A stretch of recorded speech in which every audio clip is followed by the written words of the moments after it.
మణరత్నం సినిమాలో ఉంది. ఇలాంటి ఇల్లు మళ్ళీ దొరకదు.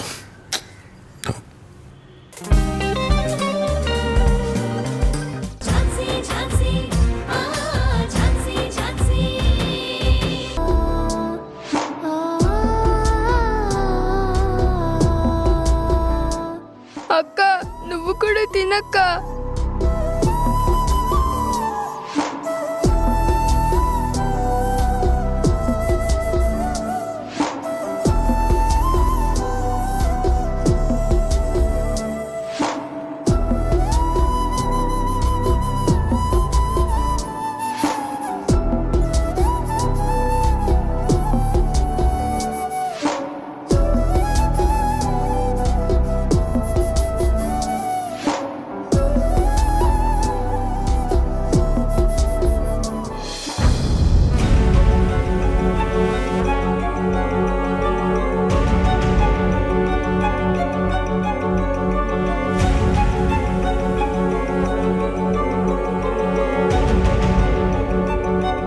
అక్క ఏమైంది? పిల్లలు కనిపించారా? లేదు రాణి, పిల్లలు ఇంకా దొరకలేదు. అదేంటి మేడం, పిల్లల గురించి ఒక్క క్లూ కూడా దొరకలేదా? లేదు శ్రీధర్, ఎక్కడికి వెళ్ళారు ఏంటి అనేది అర్థం కావడం లేదు. మరి ఇంట్లో వాళ్ళందరూ ఏమన్నారక్క? ఏమంటారు, పిల్లల్ని నేనే తీసుకొచ్చాను అని అనుకుంటున్నారు. పిల్లలు కనిపించకుండా పోవడంలో నా పాత్ర ఏదో ఉందని అనుమానిస్తున్నారు. నిన్ను అనుమానించడం ఏంటక్క? అయినా పిల్లల్ని నువ్వెందుకు దాచిపెడతావు? ఎందుకలా చెయ్యాలి అనుకుంటావు? పిల్లలకేమో అవుతుందని భయంతోనే కదా రాత్రి నువ్వు ఇంటికి వెళ్ళింది.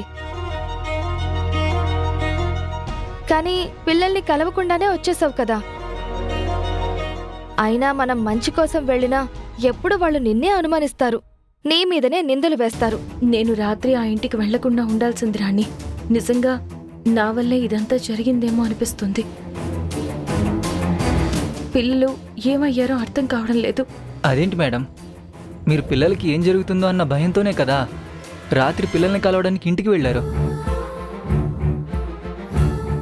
అయినా వాళ్ళు అలా ఎలా అంటారు? వాళ్ళకి తెలుసు కదా మీరు ఏంటి అని. నాకేం మాట్లాడాలో ఏం చెప్పాలో అర్థం కావట్లేదు. ఒక పక్క చూస్తే పిల్లలు ఎక్కడున్నారో తెలియట్లేదు, ఇంకోవైపు పిల్లల్ని నేనే దాచాను అనే నింద. ఏం చెయ్యాలో అర్థం కావడం లేదు.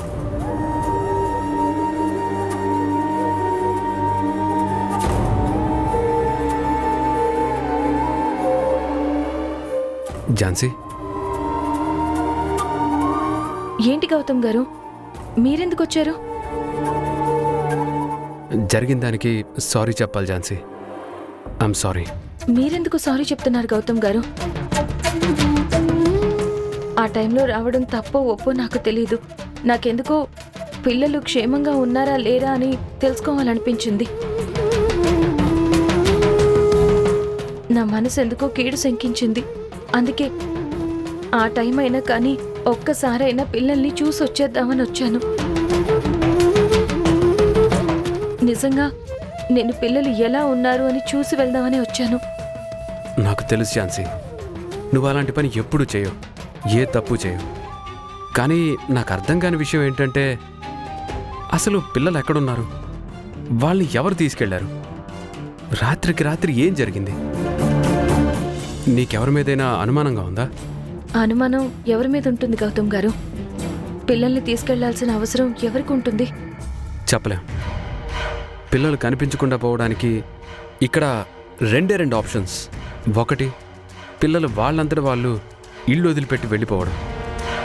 2, వాళ్ళని ఎవరైనా ఎత్తుకెళ్ళడం.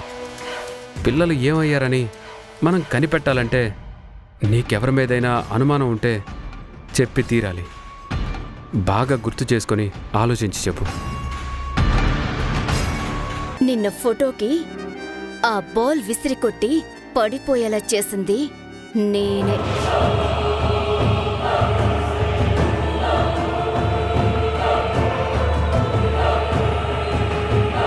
బంధాలు భారాలవుతుంటాయి, మిత్రత్వం శత్రుత్వం కూడా అయిపోతుంది. గౌతమ్ గారు, అది తనే అని నిర్ధారించి చెప్పలేను, కానీ నాకు ప్రియాంక మీద కొంచెం అనుమానంగా ఉంది.